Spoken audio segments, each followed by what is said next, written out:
Itu bisa jelaskan kembali seperti apa? Kemarin ya, mulai dari awal itu saya sudah ada panggilan ke Propam kemarin. Namun sebelum saya berangkat ke Propam itu, saya dibawa ke Rujak kabupaten untuk dipertemukan oleh orang tua korban di sana. Dan di situ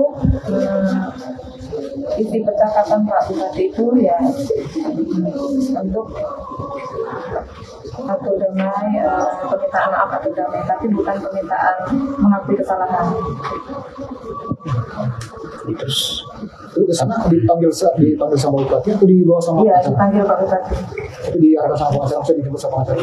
Iya, di sana kebetulan setelah saya sampai di kantor Rujak ada pengacara Pak Samsudin yang datang juga di sana, dan saya disuruh pertimbangan itu, dan saya serahkan kepada pengacara saya. Betul terkait isi surat itu Tanda tangan. Tidak Pak, karena sudah saya serahkan sama pengacara saya. Apa kata pengacara waktu itu sebelum ditandatangani? Ya, di situ pengacara saya ya telah mengetik itu surat, dan saya tidak baca juga isinya karena sudah semua saya serahkan sama pengacara. Di situ saya disuruh tanda tangan. Itu kemarin Ibu merasa tertekan dengan pertemuan Bisa dijebak atau bagaimana sampai dengan itu langsung? bagaimana tuh? Bisa ceritakan tuh? Karena di situ pernyataan Pak Bupati itu kita dipertemukan di sana itu supaya permasalahan ini cepat selesai, dan kemarin di pertemuan itu bisa untuk bukan nanti waktu persidangan besok hari Kamis, supaya bisa diselesaikan besok hari Kamis. Untuk menghentikan persidangan? Ya. Bu, dan hari ini gimana Bu? Ibu hadir di Propam. Ada berapa pertanyaan tadi Bu? Ada sekitar 30. Terkait apa itu? Terkait permasalahan yang terjadi di penuduhan penganiayaan yang terjadi di sekolah. Itu apa lagi Bu? Kalau uang itu di sana. Ya, kalau pertanyaan uang yang 2 juta dengan yang 50. Itu pertanyaan tadi Bu ya? Iya, karena cuma itu yang saya tahu, ya kalau yang lainnya saya tidak tahu. Terus apa yang disampaikan yang 2 juta dengan aku tadi? Yang sampai Kalau yang 2 juta itu saya sampaikan ya diminta uang 2 juta dari Kapolsek, dan uang itu awalnya Pak Desa yang memberikan. Setelah itu suami saya menyampaikan kepada saya bahwa Pak Kapolsek minta uang 2 juta. Tuh. Kalau 50 gimana? Kalau yang 50, Pak penyidik langsung yang datang ke rumah menginformasikan kepada saya dan suami saya bahwa masalah ini tidak bisa atur damai, dan Pak penyidik akan melanjutkan pemberkasan ke jaksa, dan karena dia minta uang 50 juta. kalau dikasih uang 50 juta, lalu bagaimana? Selesai. Selesai. Sudah ada Dari mulai hari menyatakan yang kemarin itu di dalam tekanan begitu ya, kemarin yang mencabut pernyataannya ke hari ini. Tidak menyangka bahwa ada mau ditandatangani. Iya, Cuma pertemuan biasa saja sepengetahuan Ibu. iya, iya. maksudnya dikasih tahu sama pengacara atau ada pertemuan atau tanda tangan atau gimana? Itu sudah disiapkan memang atau bagaimana Bu? Itu surat pernyataan sudah diketik memang atau? Diketik di situ Pak sama Pak pengacara Samsul. Bukan sebelum adanya pernyataan damai itu kan Ibu sempat chat dengan kuasa hukum juga bahwa ini apa Bupati suruh tunggu tapi tidak tahu tunggu apa. Pak Bupati yang menginformasikan kepada pengacara. Berarti tidak tahu bahwa akan ada pertemuan dan Kapolres begitu. Tidak tahu. Kemudian ada juga chat itu bahwa Ibu takut ketemu Kapolres, itu takutnya maksudnya bagaimana? Ya, di situ takut kalau mau didamaikan. Ya. Tapi kalau saling memaafkan secara manusiawi mungkin tidak ada kesalahan di situ Bu ya.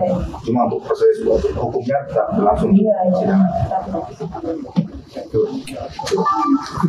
Iya, jadi sebenarnya kejadian kemarin itu pada prinsipnya kita sebagai manusia biasa, kalau ada misalnya Ibu Supri atau dengan Pak siapa Bowo untuk saling memaafkan supaya situasinya agak adem, jangan terlalu panas. Sebenarnya tidak ada soal, ya kan? Tapi yang kita soalkan bahwa di pernyataan yang dibuat itu yang tidak dibaca oleh Bu Supri dan tidak dipahami oleh Bu Supri itu ada bahwa perdamaian itu untuk menghentikan proses hukum atau seakan-akan bahwa kita ingin mendamaikan semua proses hukum yang sudah jalan. Sementara itu kan tidak bisa, tidak benar karena apa? Ya, proses hukum ini sudah berjalan dan kalaupun misalnya mau di restoratif justice ya itu sudah lewat prosesnya, karena kalau di peraturan Mahkamah nomor 1 tahun 2024 restoratif justice itu hanya bisa dilakukan di persidangan pertama ya, itu pun dengan syarat bahwa terdakwa tidak keberatan, kemudian juga bahwa terdakwa mengaku bersalah kan. Nah ini kan jelas bahwa terdakwa tidak pernah melakukan pengakuan bersalah, sehingga kita mau damaikan apa? Sehingga kalau damai dalam konteks sosial saling memaafkan tidak ada soal, tapi kalau damai dalam konteks hukum itu tentunya tidak bisa kita laksanakan. Kita ingin proses yang sudah berjalan ini kita lalui, kita masing-masing pembuktian dan kita akan buktikan siapa yang sesungguhnya bersalah, ya Ibu Supriyani kah atau tidak. Dan kami berkeyakinan sampai dengan pembuktian akan kita sidang lagi besok, sampai hari ini kami tetap berkeyakinan bahwa Ibu Supriyani tidak bersalah. Berarti hari ini pencabutan surat perdamaian. Iya, makanya surat yang dicabut itu supaya tidak miss di publik ya. Karena ini berkembang bahwa setelah ada perdamaian begitu, semua proses hukum itu akan diselesaikan secara damai. Oh tidak, makanya Bu Supriyani langsung mencabut itu karena waktu dibuat kemarin dia tidak baca dan dia tidak pahami karena dia sudah memberikan itu kepada pengacaranya Pak Samsudin. Makanya karena terhadap pelanggaran juga yang dilakukan itu, saya mengambil langkah tegas terhadap pengacara yang mendampingi kemarin. Saya pecat karena itu dia tidak berkoordinasi dan juga tidak melakukan pendampingan dengan baik terhadap Ibu Supriyani. Maka membuat surat itu Bang. Iya, termasuk redaksinya katanya dia yang buat tanpa koordinasi dengan kami selaku pimpinannya di provinsi. Dan itu dianggap fatal gitu. Ya itu jelas kalau kesalahan prosedur, pelanggaran perintah, ya melanggar bagaimana kita punya strategi pembelaan, kan seperti itu. Dan hari ini di Polda sendiri terjadi yang iya, hari ini kan kita memenuhi panggilan Propam karena memang sudah beberapa hari yang lalu dipanggil hanya karena ada jadwal sidang.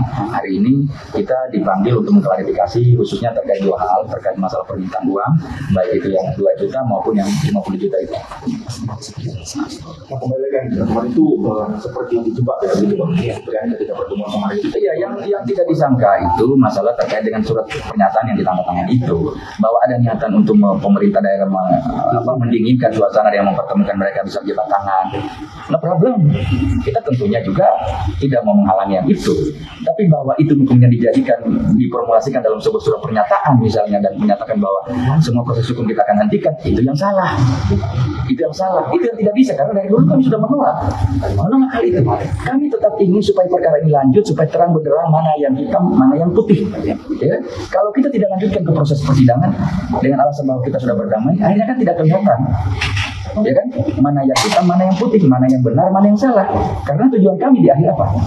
Kalau Ibu Supriyani tidak terbukti bersalah, berarti kan ada yang bersalah melakukan rekayasa, ada yang bersalah melakukan kriminalisasi. Kami ingin supaya mereka bertanggung jawab, baik secara etik maupun pidana.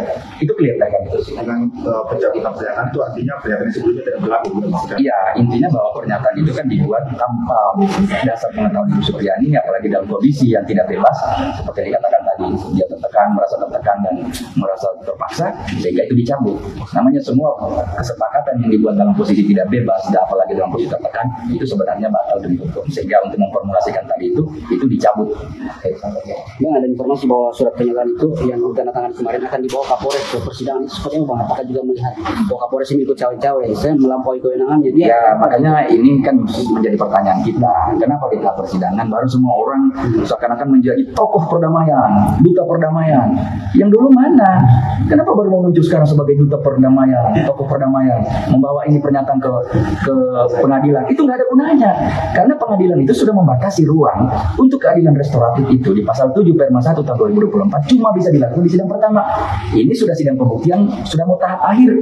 Ya, kita sudah menghadirkan berbagai macam ahli. Masa kita harus menghentikan proses ini cuma gara-gara selembar surat itu? Tidak mungkin. Ya? Tidak mungkin. Nah, dalam pencabutan pernyataan artinya surat sebelumnya tidak berlaku gitu. Ya, itu kan untuk menyampaikan bahwa surat yang dibuat kemarin itu nggak benar dan ini kita cabut seperti itu. Oh, tanggapan proses hukum dengan langkah-langkah dilakukan oleh keluarga korban itu gimana ya? Sampai kemarin itu ketemu Aneh itu Bang. Ya. tanggapan dari kuasa hukum. Ya, makanya ini saya tanyakan kembali ke keluarga korban. Kok sekarang menjadi mulia sekali hatinya, Ya. berinisiatif untuk datang mendamai apa semua. Dulu waktu di tingkat penyidikan luar biasa itu ibu di 5 kali ibu datang, Ibu Supriyani suaminya datang menangis apa semua, diulur-ulur kasih saya waktu. Ini sekarang seakan-akan muncul yang paling inilah tokoh perdamaian mulia sekali mau ini. Ada apa? Setelah semua buat fakta-fakta terbuka di persidangan, kenapa baru ini yang muncul? Jadi sekarang saya cuma katakan, hentikan semua orang yang mau menjadi juru damai, tokoh damai. Ya, hentikan itu, tidak ada gunanya. Kita tunggu saja fakta semua persidangan terbuka dan kita tunggu putusan. Selesai. Tidak usah ada lagi yang bertindak sebagai juru damai, tokoh damai. Hentikan. Jadi dari keluarga korban ini siswa ini agak panik berarti ya dengan secara abahnya. Ya nanti dinilai sendiri saja kenapa mereka Karena justru. sebelumnya kan mereka getol. Iya, kenapa getol justru mereka mau damai? Ya, coba disimpulkan kenapa? Apakah merasa sudah mereka tersudut? Apakah mereka merasa bersalah? Ya, kenapa sampai saat sekarang ini mereka justru yang lebih getol untuk berdamai? Ada apa? Itu yang kami mau tanyakan ke mereka. Bahkan ada permintaan maaf, tapi datang dari Wibowo korban. Ya, itulah. Makanya ini aneh kan?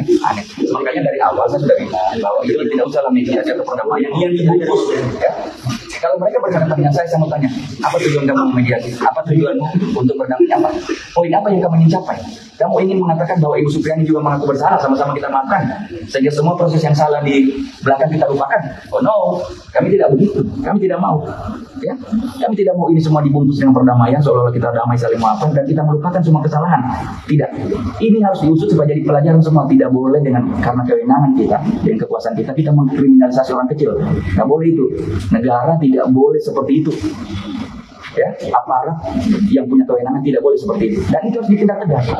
Ini memang dari awal kami sudah mengatakan bahwa penyidikan ini penuh rekayasa. Kapolri tolong dengar ini segera diproses lah. Masa orang tiba-tiba penyidik sudah datang ambil sapu lah, ya, sudah melakukan tindakan-tindakan penyidikan. Ini kan misalnya kalau mengambil sapu untuk apa coba? Ini kan penyitaan kan? Ya toh? Tindakan penyitaan yang bisa dilakukan kalau penyitaan. Apa dasarnya penyitaan dilakukan? Ya harus ada laporan polisi dulu.